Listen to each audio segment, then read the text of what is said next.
As we approach the festive season, now is a perfect time to be buying your wine from Different Drop, online wine retailers and partners of the Vincast podcast.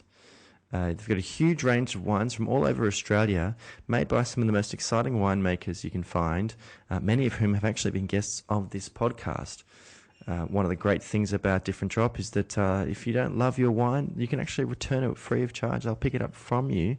And even better, they'll actually price match. If you can find it cheaper, then they will actually match that price, which is fantastic. But to be honest, you're not likely to find it very easily because these are wines made very, very small volumes. They're artisan wines made in very innovative and sustainable ways.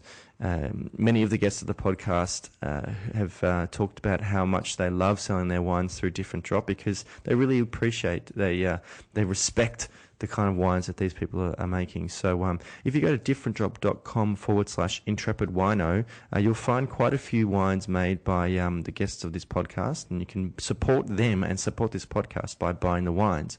And make sure that you're using the special code intrepidwino, one word, at purchase to get a 10% discount on your purchase. So thank you very much, Different Drop, for your support of the winemakers of this podcast. And thanks, guys, for having a listen.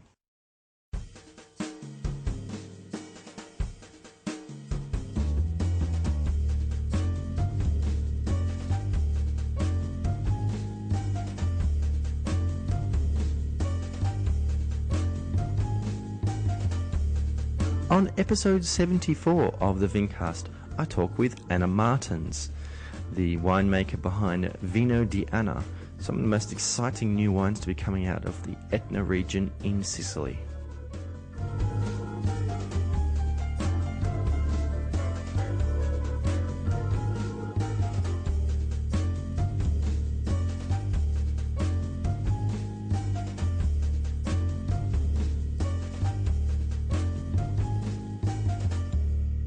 Hello there, Vincasters, and welcome to yet another episode of the Vincast.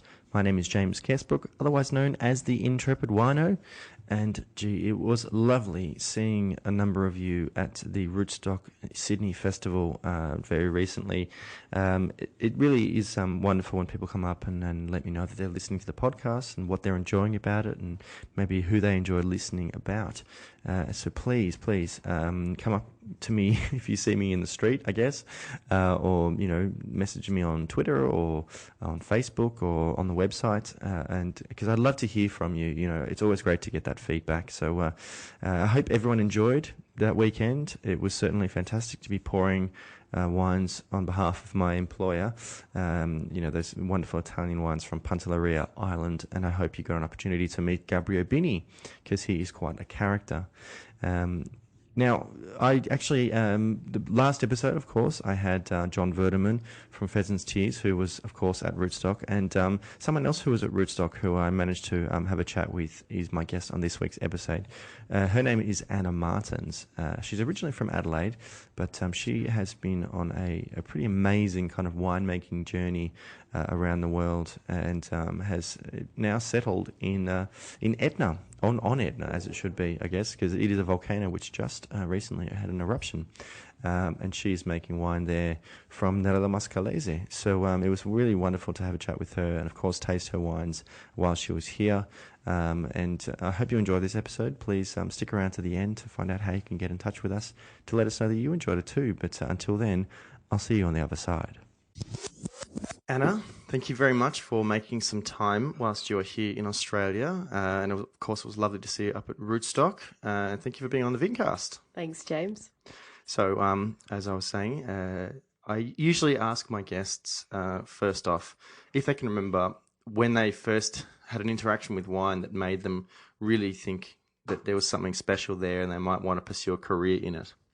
I think for me, there was no actual great defining moment, but I grew up with wine. My family had friends that had vineyards in the Adelaide Hills. And then being a student at Adelaide University, when I did my undergrad degree, we used to just go to the cellar door sales up in the Barossa, in McLaren Vale, in the Adelaide Hills all the time with friends. So it was sort of a combination of exposure at the family table, picnics in vineyards, and then, cruising around cellar doors in the Barossa and McLaren Vale that I thought, what an amazing industry. Were you born in Adelaide or just outside? No, I was born in Adelaide. And you grew up there? I grew up in Adelaide, went to the same school for 12 years. Yeah. So did you have a lot of friends whose families were in the wine industry? Look, we're back in the 80s during this time, so the industry was just starting. Lots of people were just starting to plant around Adelaide. Yeah. So more family friends, and Okay. then, as life's gone on, it's amazing the number of members of my family that are in the industry in some shape or form. I know that outside of Melbourne, like in the Mornington Peninsula and Yarra Valley, there are quite a lot of sort of hobby farms, like people, like professionals who kind of said, I might buy some land just outside of the city and plant a vineyard. Did that sort of thing happen up in the Adelaide Hills, for example, or down in McLaren Vale? I think it's happened more now, but back in sort of the Right. 80s when I was, sort of growing up, it was individuals. It seems now sort of, obviously the next, or if not the generation after that, it seems to be really dynamic, the scene at the moment, which I find very exciting, having not lived in Australia for 16 years. What's happened since sort of the heydays of the 90s. Sure. What did you study at Adelaide University? I first did a degree in science, majoring in microbiology and immunology, and pharmacology was sort of my minor, which I loved because I'm very scientifically minded. And then in my third year, I just suddenly thought, I don't want to be in a white coat for the rest of my life, or in a lab. What can I do? And then just kept drinking more wine, traveling around, seeing more vineyards. And it was almost like, the penny dropped. Why not move to the wine industry? Sure. And so then I happened to meet Brian Croser at that time, and discussed the options, the thoughts of the wine industry. And there was advised me that there was a new postgraduate course that Roseworthy and Adelaide University were setting up for people that had a science degree, 6 months experience in a winery, and it was a postgrad in enology and viticulture. Right. And I just thought, this sounds amazing. Sure. So you didn't have to sort of start again or transfer across? No, because I'd done for sort of a lot of the first year subjects, and so it was really great. I started working at Petaluma in the laboratory because you needed 6 months to get into the course. Sure. And then I was the first intake with 2 other friends, and there were just 3 of us in that first 6 months. And so was this like a graduate diploma or graduate certificate? At that stage, yes, exactly. It was a graduate diploma, meant to be 12 months. You sort of slotted into 3rd year, 4th year of the enology degree that was being run. Yep. And you cherry-picked your subjects depending on what you'd done in your undergrad. Sure. And so you sort of got credit for what you'd already done. Definitely. Definitely, organic chem's organic chem, microbiology's microbiology. Sure. And then, you picked your specific subjects, either in viticulture or in enology, to make up the units that you needed for the postgrad diploma. Sure. And I was very lucky that I met some great people at the time at the Australian Wine Research Institute. And I was a bit geeky. I was a bit nerdy. I really, enjoyed the research side. And one was someone by the name of Peter Lesky, which many people know. And Peter was very influential, on my life at that stage and studies. So I did a fantastic project with Peter Lesky and his team at the AWRI whilst working for Petaluma and studying, at Waite, because the campus was new at Waite as well. So, right, okay. This is all 93, 94, so exciting times in the industry. And you got a lot out of the course? Look, I did. I got a lot of exposure to wineries, the wine industry in Australia, the course, I think the subjects. At that time, the lecturers were sort of learning as it was a new course. Sure. But growing with the demand, the industry was very supportive. And so there were lots of field trips, lots of speakers. And then the course evolved into a master's. So as I was sort of, quite linked to the AWRI, I sort of continued on a scientific and did a project and did a thesis tied up with them. And, just met key people who were just talking and lecturing to us on all ranges of subjects, from business to enology to viticulture, which was fabulous. And were there any particular areas that you kind of connected with more than others? Like, did you like winemaking or viticulture or the science of it? At that stage, I was very into winemaking. I was very much wine is made by a winemaker, grapes are grown by viticulturists. Yep. The two things were quite separate. Which they were sort of taught like that. Yeah, and the same thing with Charles Sturt, like previous previous guests have sort of said that certainly back then that was how it was kind of structured. Exactly, which is for, I think, whenever I spend a lot of time in France and Italy and have since, seen some of the courses laid out at Montpellier and in Bordeaux, and they just, for them, that was just absolutely crazy. Sure. That there wasn't more links. But I think that's where the Australian wine industry was at that time. Yeah. People grew grapes, there were, or in a vineyard, Yeah. and then the real magic was happening at the time of harvest and in the winery. Well, certainly in the Barossa Valley, people have a vineyard and they sell their grapes to wineries, who buy them essentially. For sure, and often a winemaker would never see the vineyard or step foot in the vineyard. No, so the work starts once the grapes get delivered to the dock. Absolutely. I have heard that that has changed quite a bit, certainly at Adelaide University and I think at Charles Sturt, where you study both. You do viticulture and winemaking, which I think is good. It's kind of good to know. I think it's fundamental. Yeah. Definitely. And I think the practical side of having to do a harvest or do a vintage, as it's called here. Yeah. And, we're so lucky, we're blessed because I teach the WSET in London every now and again, some of their courses at the diploma level. And some of my students that are from around the world, they've actually have never stepped foot in a vineyard. And so I find that fascinating coming from Adelaide or, us in Australia. You don't need to drive too far to... No. Be surrounded by amazing wine regions. Sydney, you have to drive a little bit. Sure. And were you getting the opportunity to travel much anywhere else in Australia to other wine regions, that kind of thing at this time? Well, when I worked for Petaluma, it was at the time where it was growing and Petaluma as a company started to buy Stonia in the Mornington Peninsula. Yeah. They were investing over in WA. It wasn't just in the Adelaide Hills. They had vineyards up in Clare, down in Coonawarra. Yep. So it was actually a really dynamic time to see that company grow for wines that were made for Petaluma and then, buy several other wineries, Mitchelton in the Goulburn Valley. And then Petaluma, Brian Croser also was doing a lot of contract sparkling winemaking at the facility in the Adelaide Hills. So, and I got involved in that. So I was seeing, sparkling bases and having contact with people across the country. What was your thesis on? Yes, I was hoping you weren't going to ask me that, James. I need to have a think. My thesis was on indigenous yeast that were... growing, or indigenous yeast that were existing in grape juice that had been cold stored, and what was there and where did these come from? Sure. Because at the time, Petaluma would store a lot of juice, their Riesling juice, Chardonnay juice, and they'd ferment it at a later date. It wasn't actually done during harvest. For the purpose of... I think it was the manpower.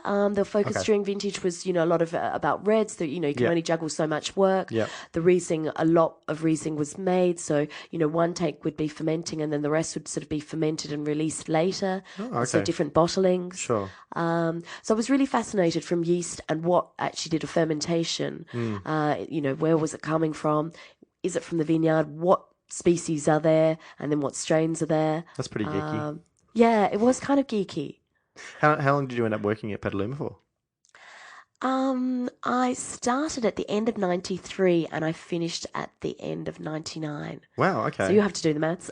Sort of seven vintages. Sure. I used to count my life in vintages back then. And you were travelling around to all the different wine regions. I'm sure it must have been pretty based dynamic. in Adelaide. That was where work was. So this was still like when the grapes were just coming in, and that's when the work started. Definitely, because I was studying 94, 5, 6 was when I was doing the postgrad and doing my masters. So very much tied to the university and work was. And it's a pretty easy commute out of Adelaide, isn't it? Oh, definitely. I mean, this is before the new freeway, but sure. I was living, it was sort of 20 minutes up to the the Adelaide Hills or to Bridgewater, where I was based on at the time. And I can imagine working with... I mean, I had the good fortune when I was working at Domaine Chandon to be working a little bit with Tony Jordan. And Fabulous. So I can imagine, those two guys, between the two of them have so much knowledge and experience about wine in Australia. I'm sure it must have been, really incredible for you. So when you finished up at Petaluma, what was sort of the next step for you? Well, I had actually been introduced to the Master of Wine program at that time, and I thought that was quite interesting. So I moved to New Zealand I met a New Zealand man and fell in love, so decided to head to New Zealand, continue my studies or start my studies in the Master of Wine program towards one day sitting the exams. Yep. And in 97, I'd actually had the fortune to go to Burgundy to do harvest. And my first trip to Europe to go to Burgundy, and then I travelled from the north of Italy through to Tuscany. Sure. So saw some classic regions. The classics, yeah. Bordeaux, Burgundy, Piedmont, Tuscany. Travel bug hit. I thought this is amazing. Brian said I couldn't quite leave Petaluma then, so I became sort of more involved at a senior level in the winemaking team. Sure. Which was always a big team and a fun team, and very much an international team. Of course. During the harvest, and then I kind of liked the idea of the Master of Wine and the idea to really get to know wine regions and the business from grape growing through to the selling and communication.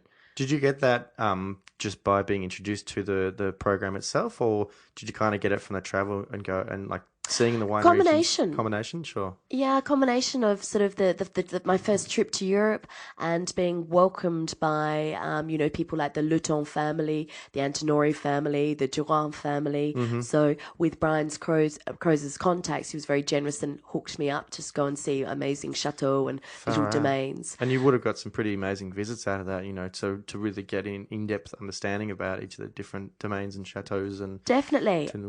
And just eager to discover more, learn more. And the Master of Wine was sort of, at that stage, I wasn't that familiar with the WSET program, which wasn't very prominent in Australia. I'm not too sure whether it is the Wine and Spirit Education program now, whether... Absolutely, yeah.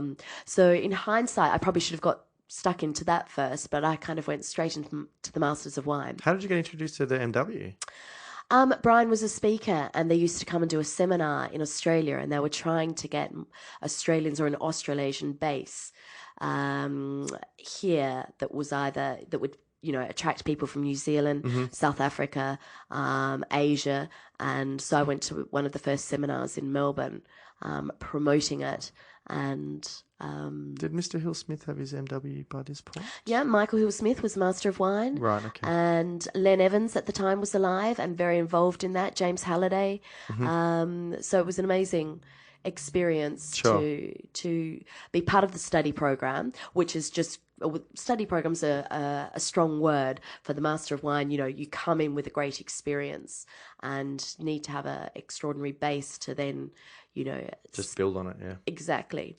So that was my sort of thing. From leaving in 99, Petaluma, I thought, let's, travel, work around the world, study towards, maybe one day sitting the Master of Wine exams. Yeah. And how did you find sort of studying MW in New Zealand? Well, I went to New Zealand because my boyfriend at the time was a Kiwi. Sure. And I had met someone in Burgundy who was a cellar hand in New Zealand. Yeah. So I was working harvest, studying, and then in my spare time I worked retail and I got involved in communications. So just a different exposure to, the industry. Yeah. New Zealand was fabulous because it was the time of the America's Cup. It was 2000. Yeah, wow.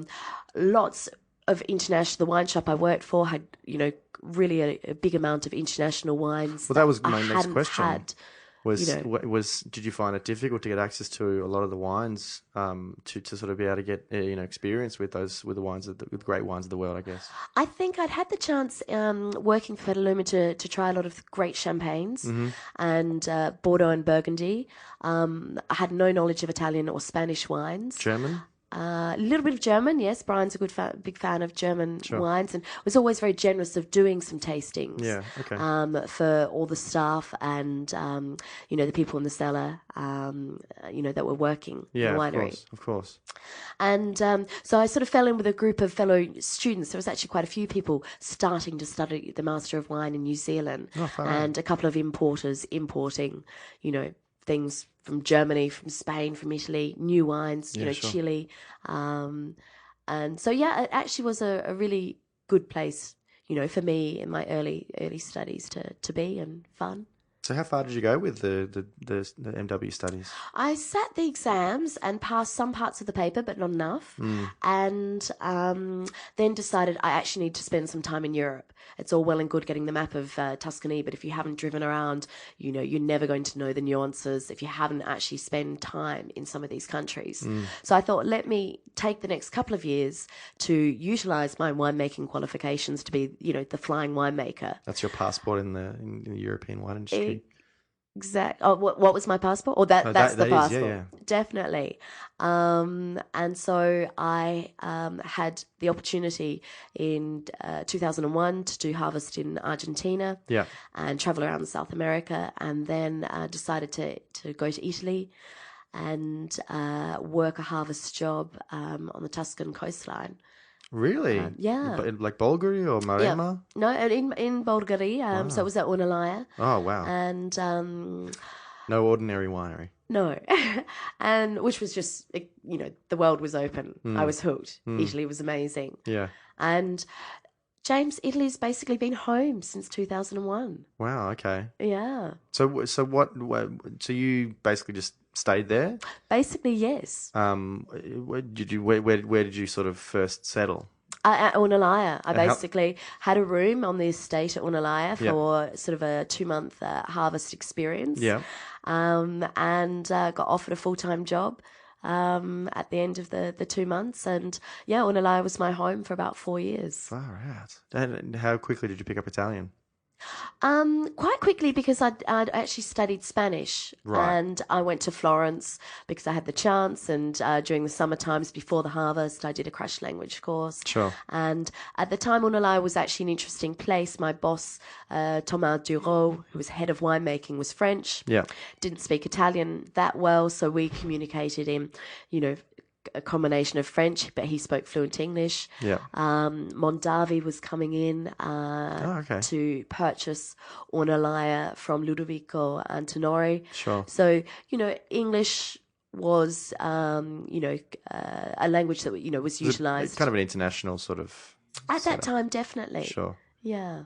And what was it like? You being, in Bulgaria, living there? Did you kind of... Oh, just, an absolute dream. I mean, the countryside is just amazing to be on that coastline, and then be working at a state which, had such prestige, and with these, incredible Italian families like the Antinoris and the Frescobaldis, and then, the Californians, the Mondavis coming in. Sure. And so, some days I still pinch myself now of just sort of thinking the room I was in, the people I were with, and, Michel Roland was the consultant, and still is the consultant, but, to be doing tastings with, 5 people in the room, and I'm one with these, extraordinary wine people, was just incredible. And you still have friends from back in those days? Definitely, absolutely. We've got friends because I was there, and I met my husband now actually when I was working there. So, Really? We spent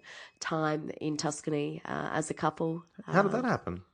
Was he visiting or? He was visiting. He's a wine importer in the UK, Yeah. and came to that part of the world and ended up renting an apartment from the export manager of Ornellaia, Okay. who's an English lady. Right. And their paths had crossed in London, and she said, well, look, I've got this little apartment on the coast. And he was studying at Pisa, University Italian. And we met through her and through a couple of other friends that were there. And at the time, was he looking at expanding into Italy more and getting more Italian wines? Yes, his company at that stage, being French, was very much French focused, and the idea was to learn Italian and then go and spend the next 5 years discovering Italy from north to south. Well, he's done a pretty good job of that. Yeah, I think so. It's been a fun trip along the way. And so he would come and visit periodically as you were living there? Absolutely. I mean, his focus for work was, he had various people and was, had meetings and things back in the UK, but, was to take the company to the next step. Sure. So, spent lots of time in Italy.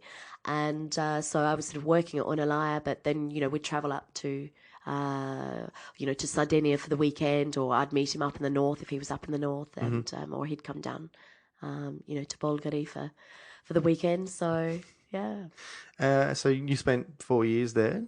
Yes, I was there. I had one break for about a year during so I was there for a period of about 2.5 years, and then I Okay. went back for another year. And in between that, I wanted to sit these Master of Wine exams. Right. And I thought, this is it. I need to give it a crack. I've had a chance to travel and, taste a lot of wines and meet a lot of people. And I chose to come back to Australia to do that. Okay. I had a few family things that I needed to do back here, and I gave and then went back to Europe, gave the exams a go. Sadly, didn't pass enough to get through, but I'd chosen to stay on in Italy and at Ornellaia, and life just got too busy. I decided then I wouldn't continue on with my studies. I'd focus more on winemaking and, trying to look for a project down the line to actually be mine and, become a sort of a true vigneron. Sure.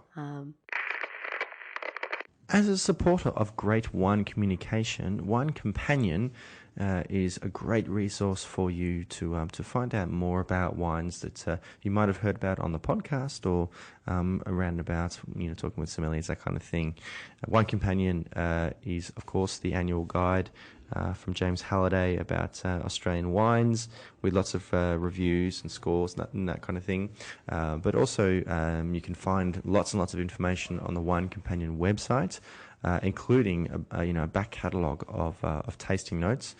And Wine Companion is a fantastic magazine which has not only reviews and tasting notes, of course, but also some fantastic articles written by wonderful wine communicators, some of whom have actually been on this podcast.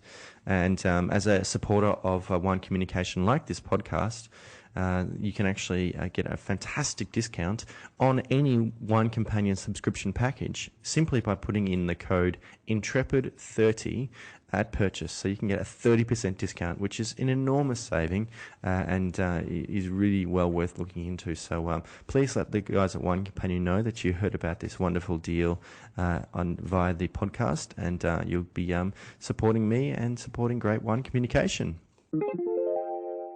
So and after Ornellaia, where did you decide to sort of settle? After Ornellaia, I went and worked in the south of France for a few months. I worked in South Africa for a harvest. Wow. And where else did I work? I worked back in Italy again at a very small biodynamic estate that was starting up on the coastline. I spent a huge amount of time with Eric traveling through the Jura, the Loire, Burgundy, and I had started to taste a lot of natural wine, meet people like Jean-François Ganavin, Pierre Venois, spend days with them in their cellar. And I was seeing a different side of wine and grape growing to what I'd grown up with, and how I'd been making wines to date.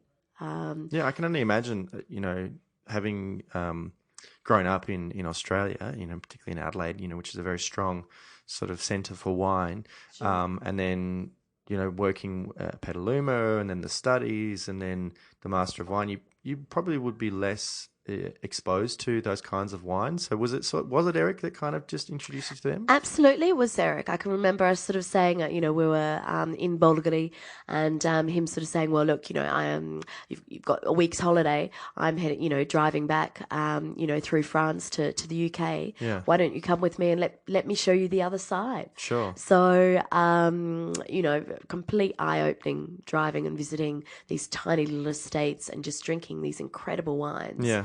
And I just became completely fascinated by the vineyards, the terroir, the sort of, at that stage, what I thought was extreme winemaking compared to the control that I had always had at Petaluma. The flying winemaking jobs I'd done had always been quite conventional, lots of work in the winery, to then seeing these people, kind of just letting grapes ferment by themselves, exposed to oxygen. It was... Well, that's kind of the really funny thing about it, is that the concept of doing very little is considered to be extreme, yet having so much control over it, that's the norm.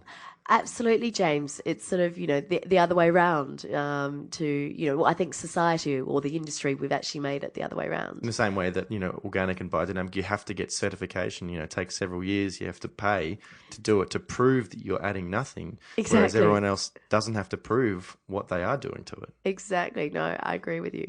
I'm like, one of the things that I'm fascinated about is how Eric managed to find all these estates, in France and then in Italy. Like, it's such an interesting kind of concept as far as sort of focusing on that type of wine. There must be that kind of community amongst vignerons and estates, both, within France and then, in Italy and then vice versa. Like, did you sort of ask him how he kind of came across, all these different producers? Well, I think it was through, he loves to travel. He loves to, he doesn't buy wine from samples being sent to him. It was through exposure, actually taking time, a couple of weeks to go to different areas. And he's now, he started importing wine 28 years ago. So some of the people that he's worked with weren't necessarily making their wines in a certain way 15, 20 years ago. Right, okay. So they've evolved and grown. So his business has changed. And what was, if he set out just to have such an incredible list of natural, organic, biodynamic wines 30 years ago, Yeah. they weren't being made. Sure. These, guys were going through the new wood, going through the sulfur, going through the additives. And so I think it was a slow journey and people were all going in a certain direction. And then, yes, you start to have family and, it becomes a family and you're going to winemaker's house for lunch. His neighbours come along, bought a couple of bottles of what they've made. You get exposed to them. You go to a little local wine bar and you taste what's there. Yeah. And You say, I'm going to this region. They say, oh, go and see my friend such and definitely, such. Yeah. definitely. And Eric's not, shy to see a vineyard and think, wow, I want to taste what that comes from. Let me knock on the door and find out whose vineyard it is. Wow. And but it is a family, it is a community. So back to sort of, what the question was, you do get exposed slowly and then, he's now sought, Sure, of course. So did you kind of have any opportunity to work with him as far as finding more producers in Italy? I was, after I left Ornellaia and was sort of doing sort of short harvest jobs for people. Yeah. The idea was to, I just travelled with him. And, travelled a lot through France and Italy, just soaking it up, just learning. And, would spend a few days pruning with someone there, a few days looking to see how someone else is making compost, a couple of days just sort of in the cellar. Yeah. And had a couple of jobs every now and again that sort of ticked over.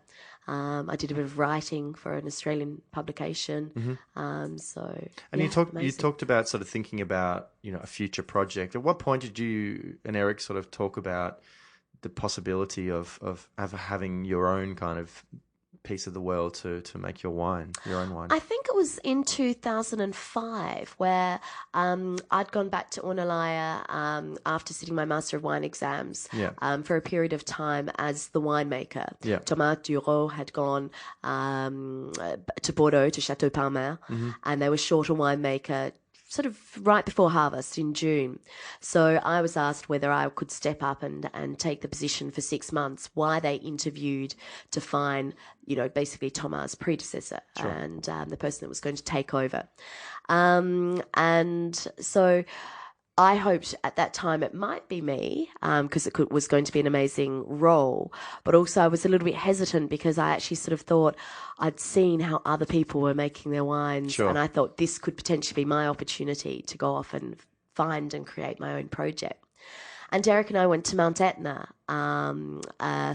to look for some wines for him to import into the UK. Yeah. And we both were just, fell in love with the terraces, the old vines, the crazy, climate, Nerello Mascalese, Caricante. And I think there we both had a moment and sort of said, look, not sure whether, where the relationship's going to go, but let's talk about maybe making wine together here. So yeah, it was, the idea was born back in 2005. Okay. And did you buy some vineyards? At the time, no. We looked around and were sort of seeking out sort of prices, and then it's actually a very complex viticultural region. So my idea was to find somewhere that someone I could work with, and really just try and discover Etna and sort of see, down the track, is this something feasible? Do we really love Nerello Mascalese? Is it sort of, something we want to work with? And I had the great opportunity to land a job and work for several years with Andrea Franchetti and his property at Passo Pisciaro. Yeah. Wow. So in that particular area, Passo Pisciaro, of course, is well known for the Nerello Mascalese in particular. They don't really work with Nerello Cappuccio as much in my understanding. No, in their vineyards there's not of Cappuccio. Yeah. And so, what was it like working in Etna? Was it as isolated, or a lot more isolated than working in Bulgaria, for example? Very different, because I chose to take a different role. At Ornellaia, I was very much had become a winemaker that had an enormous team in the vineyard and an enormous team in the winery. So I wrote work lists for people, and I did a lot of tasting and a lot of discussion, but my hands were white. I wasn't getting them dirty. Yeah. When I went to work for Andrea, it was a much smaller team, and from the outskirts I said, look, I will only take on the job of helping him, make the wines, because, he's a very talented winemaker himself. Sure. If I could spend as much time in the vineyards, and I would harvest, and I would be there for the ploughing, all the treatments, any sort of sprays, I wanted to be involved with that. Yeah. And in the winery, I wanted to be the one dragging the hose, the pump, doing all the physical work. Yeah. And I think he thought that was quite exciting. A girl, who had some experience sort of at a high level at Ornellaia. Yep. Now actually wanting to come back to the basics. Yeah. Had he purchased the Tuscan estate at this point? Yeah, Trinoro was a very successful estate and making, very expensive, incredible wines. Sure. Passo Pisciaro was a dream and an estate that he had bought from ruin, and very wisely had bought some beautiful old vineyards sort of 10 years before, and was in the stage of rejuvenating these sort of 80, 100-year-old vines. All the contradas. Yeah, exactly. And what was life like in Etna back at that time? Was Eric sort of back and forth, or were you back and forth a little bit as well? I sort of chose, I was back and forth a bit, but I sort of chose to be based there literally for the first 6-7 months, because I wanted to turn it into home. Sure. And so whilst we both sort of travelled on weekends and holidays, I really wanted to give it a go and become part of the community for a certain period of time. And the work that I was doing dictated that amount as well, when you've got things fermenting and, vineyard work. But life was amazing. It really came back to being, life in the countryside. I'd actually learned Italian and I could converse properly there. And it sort of had made an effort with the language, because I'm not a linguistic person at all. And I was just welcomed so warmly by people. You didn't get sort of funny looks saying, who's this strange, girl from Australia coming to make wine here in Etna? Look, not at all. I think I'd had some really interesting experiences where I was a great buyer, working with people in Argentina. Yeah. I think I invested in time, and I just wanted to become part of the family. That for me, there was no, I'm up high because I'm have a degree and an education. Sure. I just wanted to say, let's cut grapes, let's prune together, let's muck in. Yeah. And it was fabulous, and I really was warmly received by the men in the fields. The Ornellaia, Passo Pisciaro had a lot of women as well working in the vineyards, similar age to me, and so being invited home. I mean, I rarely cooked a meal. I was lunch, dinner, surrounded by very quickly a beautiful family, groups of family on Etna. And so you clearly thought, this would just be a lovely place to set up. So when and how did Vino di Anna kind of officially get born? Okay, Vino di Anna, obviously starting, the first harvest I did for Andrea was in 2007, and it was amazing, sort of first harvest to Nerello Mascalese. I arrived quite soon as we were starting to pick, so I just sort of accompanied his decisions and what was happening in the vineyard for the harvest. Yeah. And then straight away had itchy fingers to try and find a little plot that I could rent, because at that time I didn't have... I wasn't too sure where I wanted to buy and exactly what I wanted to do, but could work the vineyard and make 600 bottles of wine just to start somewhere. Sure. And so Vino di Anna actually started in 2008, and I ended up having 2 parcels of fruit and made the wine literally in a plastic tub in the corner of Andrea's winery, and bought some old barrels, and it got thrown into some old barrels. Wow. And Vino di Anna, the name, and it was actually started off because the wine was, indigenous yeast, no sulfur, sort of made naturally. The boys in the cellar had actually labelled the barrels by writing Aceto di Anna, so Anna's vinegar. So Vino di Anna actually started out being called Aceto di Anna. Yeah. And really funny story, I didn't realise they'd done that at one stage because they'd labelled the barrels on a certain angle, and I actually hadn't picked up on it, and they were waiting for me too. But during the 48 hours, a journalist had came along and sort of said, "Oh, what's the Aceto di Anna over there? I've met Anna. Do you make vinegar?" And then I saw that, and I said, no, that's my vino. And so Vino di Anna kind of sprang out a joke between the couple of guys that I were working with in the cellar and in the vineyard, Eric, myself, and the wine, those barrels then got turned into Vino di Anna, and the name stuck. Wow. And did you take the opportunity to kind of visit some of the other vignerons on Etna, particularly the ones who are working in that kind of low intervention method?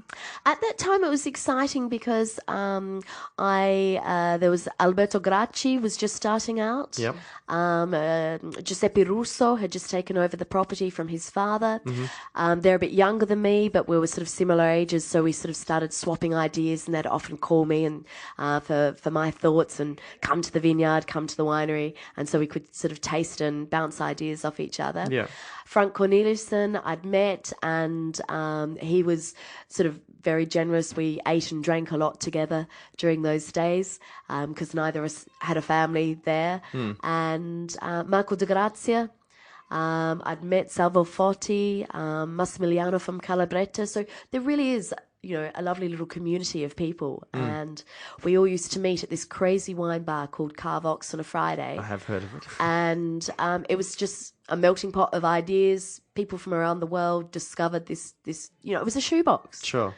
And Sandro is this mad guy that would just open bottles of wine from around the world. And, there you'd find yourself on Mount Etna, drinking Gravna or drinking, Auvernois, drinking Jean-François Caneva. Yeah. And it was fun. Yeah. So how did Vino di Anna evolve to, what it is now? Well, the first one, we just made literally 600 bottles in 208. 209, we made a little bit more. And then Eric and I were expecting our first baby.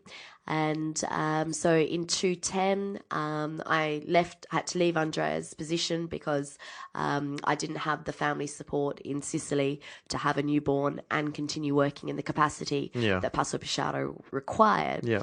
And with Eric, we decided, look, let's actually see if we can buy a vineyard and, start to make some real wine. Sure. And that quickly evolved in buying 2 parcels of old vine Nerello Mascalese that year.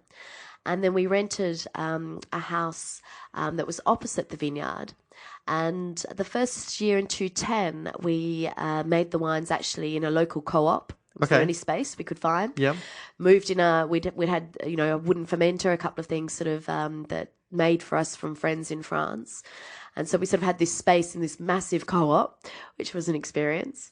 And so then we thought we really need to find our own place. In 2011, we actually purchased an old winery and started renovating that. Yeah. And the first Vino di Anna that was actually made in our place with our grapes was 2011. Wow. Okay. And tell me a little bit about how, each vintage has kind of showed you more, spoken more of that place and how your winemaking has evolved. Well, each year is different. Each year we've grown, we've purchased more little parcels of fruit, or we've had contacts with people that we can rent their vineyards or lease their vineyards Yep. and work them the way we want. Yep. So from making one wine in 208 and one wine in 209, we started to try and just do different things to Nerello Mascalese, Yeah. and fermenting in plastic, fermenting in concrete, fermenting in stainless steel. Eric went to Georgia in 2012 at the beginning of the year and got given a gift of a Quavery from Georgia. So every year we seem to, just through life, have been, expanding our little vineyards that we have down there and just choosing different ways to either manipulate grapes or just put them somewhere to ferment and see what happens. And no doubt, quite a bit of wine will be going into the UK through Le Cave de Pirenne. Where else have you started to be able to sell your wines around the world? We now sell our wines actually to 15 different countries. So slowly from 2011, we started to seek export partners. Mm-hmm. Some were sold in Italy, and yes, in the beginning, quite a bit did come to the UK. I then had to stop that as we didn't produce that bigger quantity of wine. We had the nice position of our wine sort of being in demand.